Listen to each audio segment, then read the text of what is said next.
Did you know that you have a working genius, a calling that will bring you life and energy and not take it away from you? Well, how do you find that working genius and how do you stay away from the parts that actually take life away from you? Let's talk about it today as we discuss the 6 types of working genius.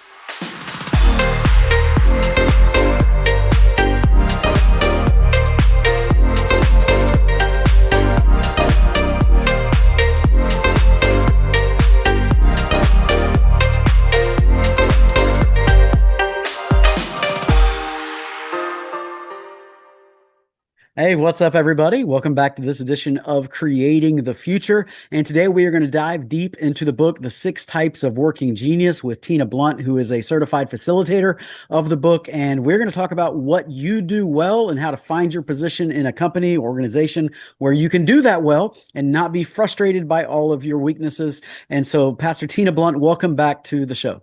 Thank you, Dr. Brent. I'm excited to talk to you about this topic. Yeah.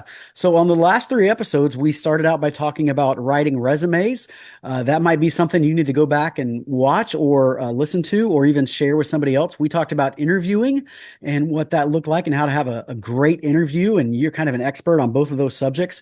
And then we talked about last week, your book, Your Life is a Tree of Possibilities, and how to find your dream job. How do you find that place that you will just love working in? Today just follows that a step further as we get into the 6 types of working genius. But your background is in the business world. And so you did a really good job of explaining that before. But this is a little unique because with the 6 types of working genius, you actually went out and became a certified facilitator. So let's just start there. What was it about this book that intrigued you? What was it that made you interested enough that you're going to go out and do the work to become a facilitator of the study? Absolutely. Well, if they've listened to any of your other podcasts, they know that this is my heartbeat. I love helping people figure out how God has wired them so they can do the work they were created to do. And so my daughter actually was doing a study on this book with a group of people from her office, and she kind of brought it home and laid it on the dining room table. And I loved the concept of working geniuses. What does that mean? And so I picked it up, flipped it over, read the back of it, sat down in a chair, and did not move for the next 8 hours. Mm-hmm. I was completely consumed because I thought, this is something that makes sense. The book at the highest level helps people identify where they get joy and energy as they're working, where they find that true satisfaction. And, I don't know about you, but there have been moments where I have felt really joyful in the morning and not really joyful in the afternoon, and nothing significant had happened other than what I was working on. And so the book just made sense to me. I wanted to know more. I remember sending you a message and saying you were on sabbatical and said, I don't know where in the world you are, but find the book, get the book, read the book. I need to be certified. We need to teach people about this book. Like, it was an immediate match made in book heaven. Yeah. And I did read it. I got it. I read it before the rest of the staff read it as well. And it's a very easy read. It's a leadership fable, they call it, so Right? what, 70-80% of the book is just a story. And then the last Exactly. 20-30% is explaining the story. But it's by Patrick Lencioni and the 6 types of working genius. So why do you think this resonates so deeply with people besides yourself? Well, I mean, this is a bestseller, I guess. It's everybody's reading it. It's being talked about quite a bit. Why do you think it resonates with other people so much? Well, I think people want to enjoy their work. Hmm. We spend more time at work than we do doing anything else that we do. And I think people want to have joy in it, and they want to feel like they're making a difference and they're making a contribution. And I think when you awaken to what that is, and you can begin to make micro and macro shifts to get in a Hmm. role that Yeah. allows you to express it that way, I think it changes the way we look at work. I, Yeah. I think it changes it, and it makes it something that is worth joy. Yeah. So good.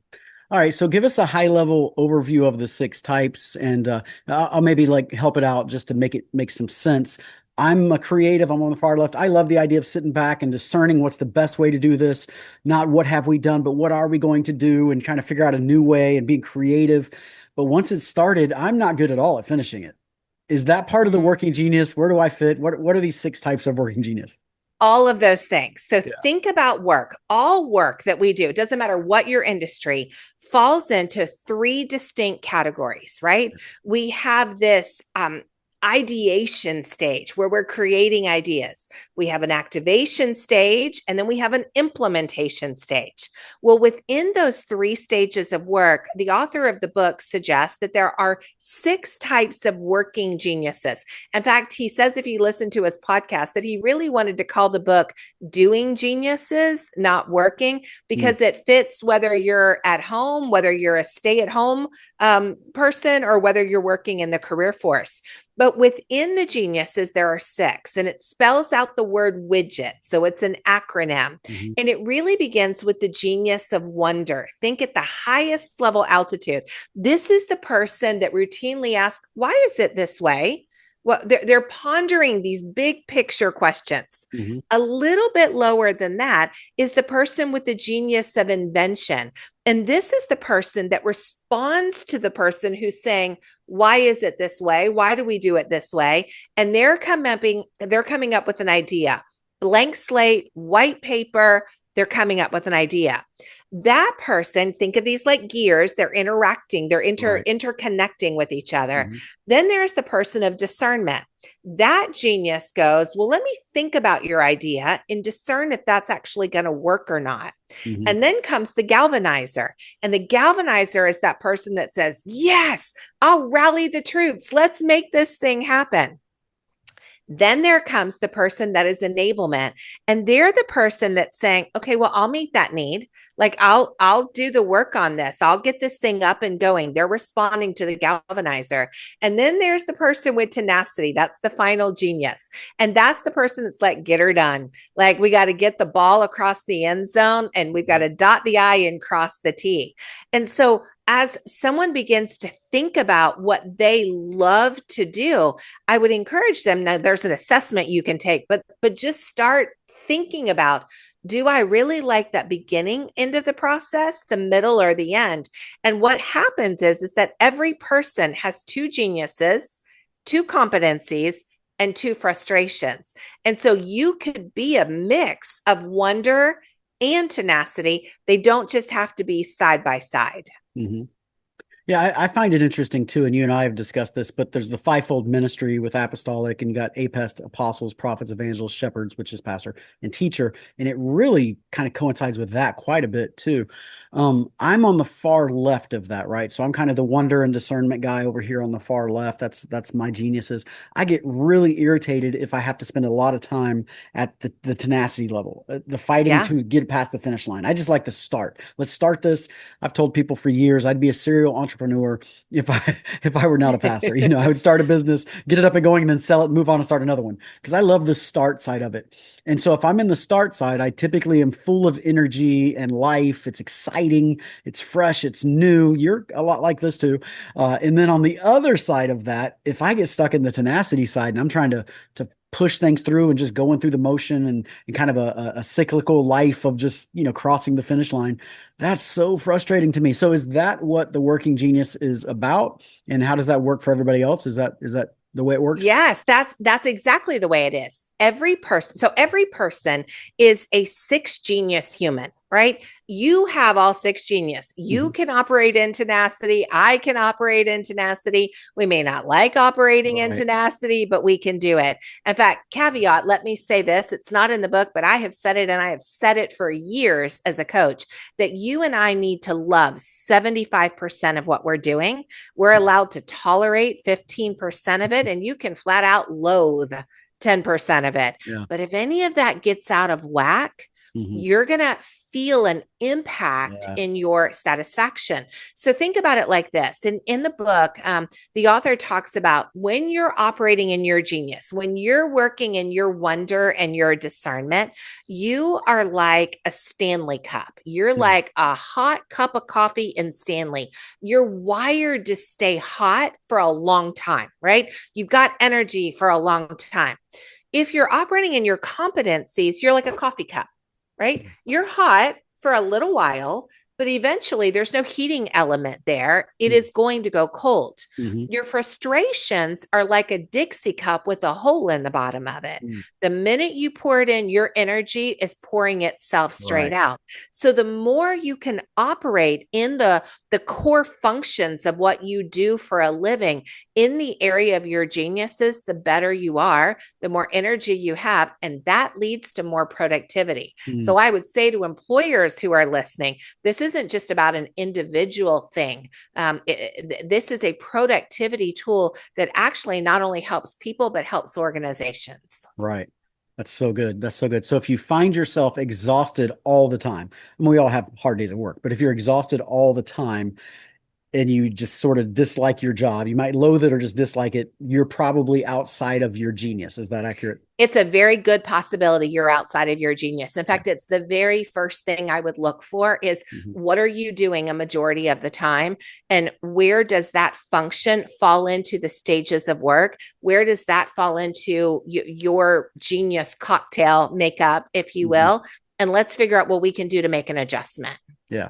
All right. So, as a certified facilitator, you've been teaching this all over. You've done it in the church setting and the corporate setting, both. What kind of transformations have you seen? It's huge. It's Mhm. absolutely huge. And one of the first transformations is it all of a sudden gives teams and individuals language, that they know how to articulate what they're experiencing with somebody else through a language that someone else can understand, right? So if Mhm. I'm galvanizing all day long and I'm rallying the troops, but galvanizing is a frustration for me, and you're my boss and you walk in and go, hey, do you think you could rally the troops too? And all of a sudden you're watching me slump in my chair. Well, now we have a language that we can talk about that. So I Right. think that's the very first thing that I've Mhm. seen. The second thing that we've seen is that it really helps to get rid of guilt and judgment. Mm. So often we show up and we think, okay, what is wrong with me? Like, I'll be Mm. honest, we do these things at Arise called relaunches, and we get in these creative things. Okay, shoot me. It's one of my frustrations. I don't want to sit in that It's meeting. just crazy because it's my favorite meeting I have. It's your favorite meeting. So that's where judgment comes in. You just nailed it. Mhm. Because what happens is we think you're not engaged, you're not interested, you're not invested, or you're just like jacked up because you don't know how to do this. It drops all of that, because what we figure out is, okay, once you've spun the ideas around and you've got two or three on the whiteboard, well, now I want to come and sit in that meeting Mhm. because discernment is my primary genius. Mhm. And this discernment, I want to do a distinction here. This discernment is not spiritual discernment. This Right. is not our God Right. antenna up. This is the person who has the instinct, intuition. They recognize patterns and rhythms, cultural alignment. They Mhm. do all of that pretty naturally. So that's where I want to sit Right. inside in that moment. And so it really has helped teams that I've seen find language, get rid of guilt, get rid of judgment. I've also seen in very specific instances businesses realign individuals' roles and responsibilities to allow them to work more effectively in their Mhm. geniuses. That's so One good. particular company could not make that adjustment on the job itself, but they could give the other person special projects to do that touch their geniuses, Mhm. that allowed there to be a little bit of compensation for the fact that it wasn't primarily what they love to do. So it's really been so much fun to watch how individuals and companies are actually using it. That's so good. So discernment is something you and I are both high on. Discernment for me, I can, 99% of the time, if somebody brings an idea, I can tell you immediately whether it'll work or not. That's the Mm-hmm. discernment thing. But then I have these other things that are frustrations, but I have other things that I like. I think I do pretty good at galvanizing, but it's not a genius. And so the book talks Right. about geniuses, competencies, and frustrations. Can you Sure. define what those are and why we need to know all three of those? Absolutely. So those geniuses again are those things that just fire you up. They Mhm. fuel you up. You get energy from your doing them. That those things are pretty obvious. Competencies are tricky because we can lead ourselves to believe that a competency is a genius when it's not. And we get confused in that because many of us have gotten good at our competencies. And so when we think if we're good at it, thinks that we're automatically going to get joy from it. What I would say is, okay, we'll do that all day long for the rest of this week. Don't do anything else. Just do those functions. If at the end of the week you're like, I need a vacation, it's a pretty good Right. indication that you're operating out of competency. And ironically, let me just stop here and say that the thing that most people burn out on when people talk about burnout, they don't burn out in frustration. Everybody thinks that they're burning out in their frustration. Mm, You don't burn out in your frustration, you burn out in your competency. mm, Here's why. Go back to the cup analogy with the hole in it. If my cup is linking, I know it. Like it's a mess. Like I'm watching it leak all over me. I recognize it, so I do something about it. But when I'm operating out of my competency and mm. I'm good at it, Wow. I may not recognize that I'm burning out Yeah. up until literally there's about no flame left. Wow. And Yeah. so that one becomes in really important. And so then frustrations again are obvious. They're just areas that though you can do it, you're not going to get joy from it and ultimately not going to be as productive or satisfied when you're doing it. That's so good. So how do you like if you're looking for a job, you're looking for your next job, your career, you're calling from God and where all those places meet. How do you go into an interview or selection for the company or the job you are looking for and say this is what I want to do without sounding negative towards all the other things, right? So you can't come in, I'm only going to do this. I'm not going to do this, right? How do you Yeah. how do you do that if you're a prospective employer or Well, I employee? think if you're an employee going in and you're looking, you're asking questions so that you can learn what does that job do day to day, week to week, month to month.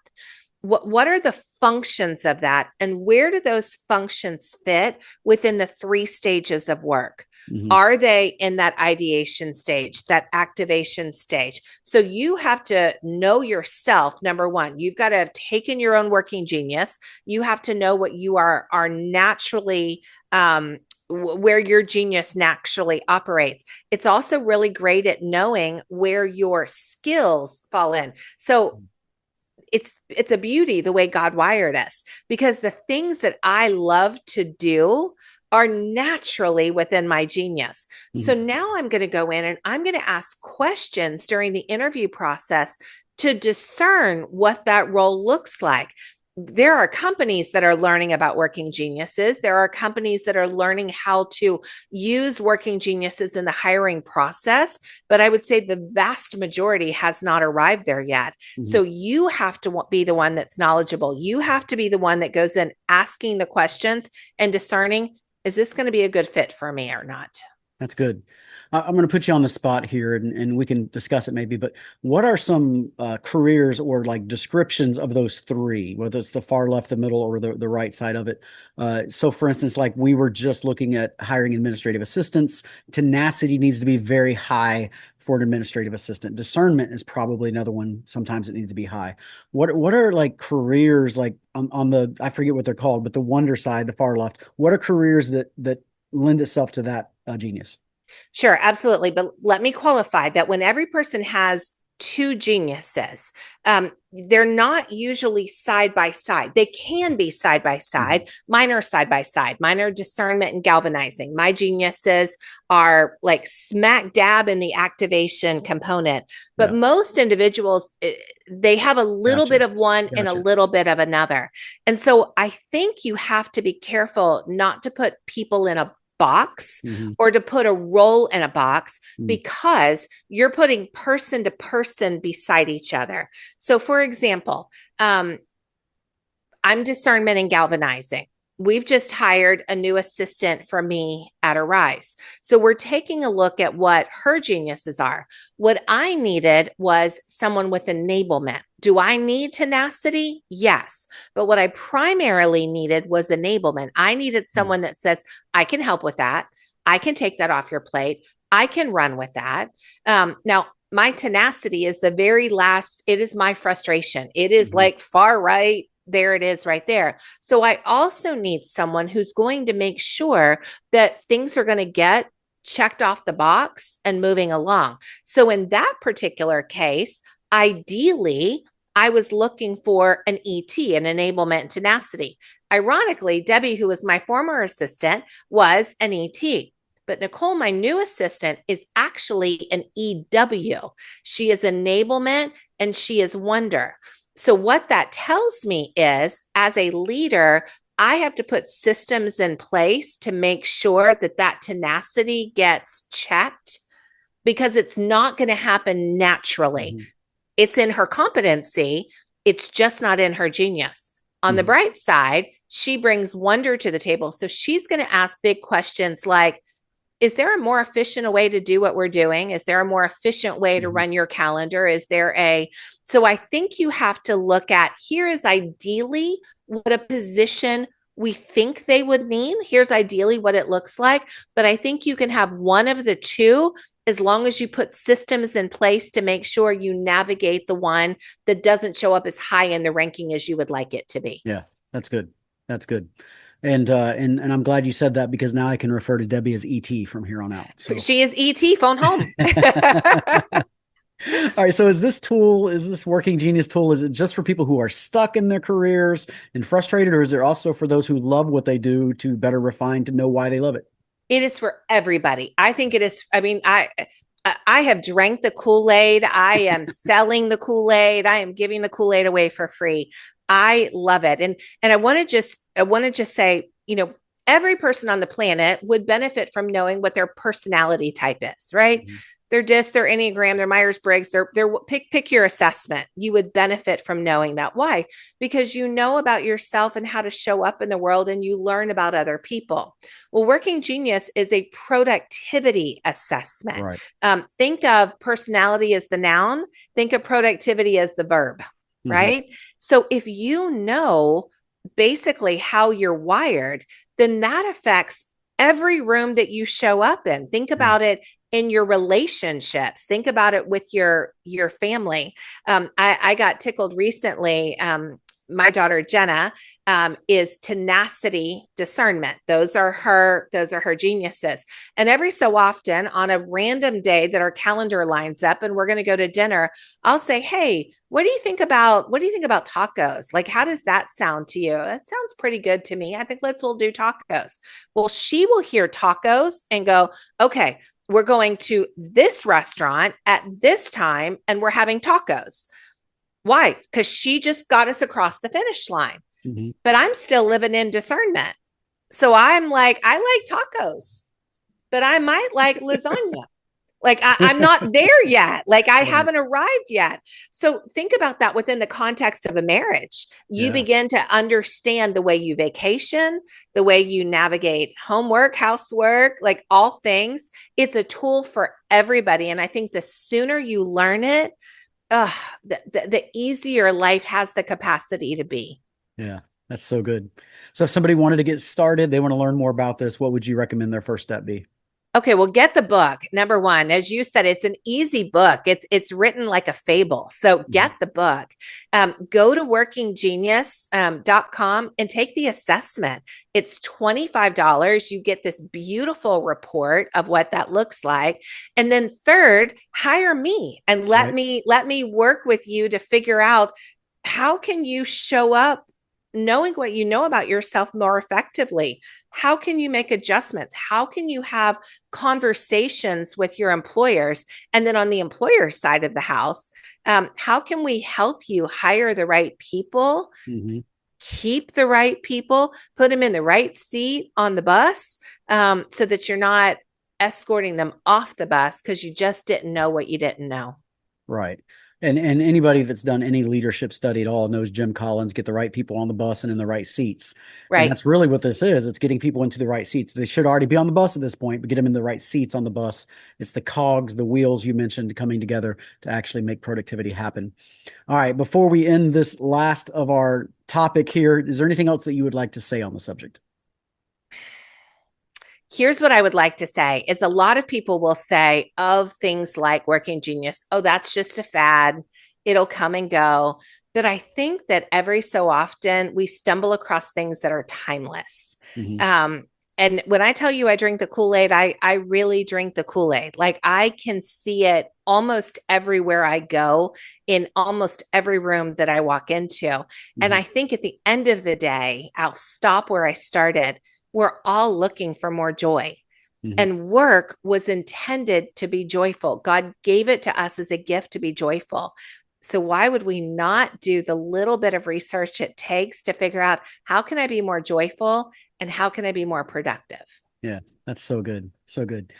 Well, Tina, thank you for being with us. One more time, if people want to get your books, your information, you have your own podcast. I mean, you got a lot of stuff out there. How do they get a hold of you?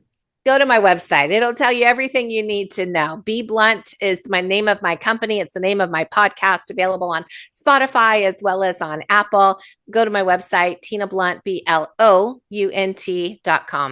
Awesome. And make sure that you do that. We'll put links in the show notes for everybody so you have one click to be able to go to there. As always, thank you again, Pastor Tina, for being with us 4 weeks in a row. Thank you so much for being a part of creating the future with us. I know this is going to be a blessing for a lot of people for hopefully many months and years into the future. And as I've said each time, this may be a moment where people don't need this for themselves, but it may need to be something they share with somebody else. And so just think even in yourself as you're listening to this, who do I need to share this podcast with that might be a blessing to them, as well as going all the way back to the beginning, writing those resumes, interviewing, finding your dream job, and then figuring out your working genius. That's been the 4-part series that we've been in. With that all being said, I look forward to seeing you guys again next week. God bless you.